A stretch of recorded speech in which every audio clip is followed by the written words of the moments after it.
I told you I'd keep you updated with the FLSA Exempt Salary Threshold change, so buckle up because here we go. The Federal Department of Labor has issued a proposed ruling that the new FLSA Exempt Salary Threshold is going to be set at $35,308. Once it's published in the Federal Register, there will be a 60-day comment period, and this will allow the public to respond to this proposed ruling and provide feedback, input, and suggestions for the Department of Labor's consideration. Here is some of what is proposed. They want to increase the minimum salary required for an employee to qualify as exempt to go from the currently enforced level of $456 a week to $679 per week, and that's that $35,308 annually. They want to allow employers to use non-discretionary bonuses and incentive payments, including commissions, that are paid either annually or more frequently to satisfy up to 10% of the standard salary level. There aren't going to be any changes to the job duties test, which is great, and there aren't going to be any automatic adjustments to the salary threshold. That was also a good change from what was proposed 2 years ago. You can see the entire list of proposed changes on my website in the most recent FLSA blog article. It is now expected that the final ruling will be ready to go into effect January 1, 2020. And though that's a number of months away, time will fly and you'll get busy. So here's what you need to do now. Take a look at your positions and determine if you have them categorized properly for being exempt or non-exempt. And if you just said out loud, "I don't know what that means," give me a call and I'll be happy to help you.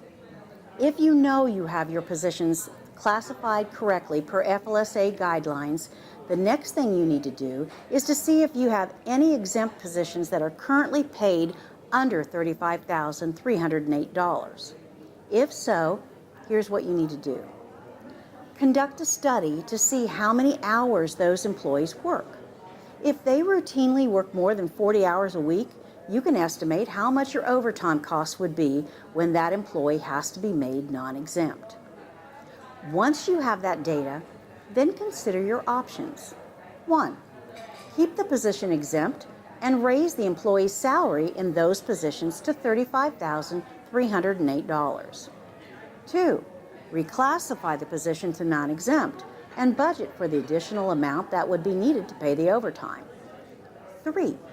Reclassify the position to non-exempt, restrict overtime, and hire additional help to handle the workload that causes the overtime.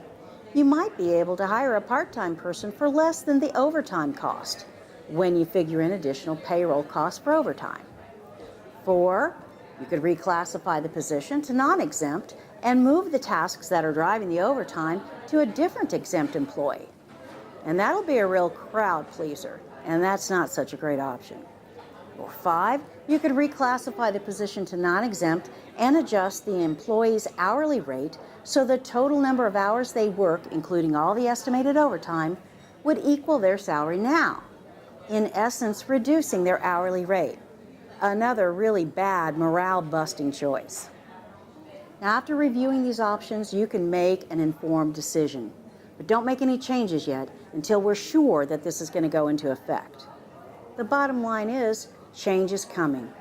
The good news is, however it unfolds, you will have done your analysis and you'll be prepared for January 2020 if that is in fact the date.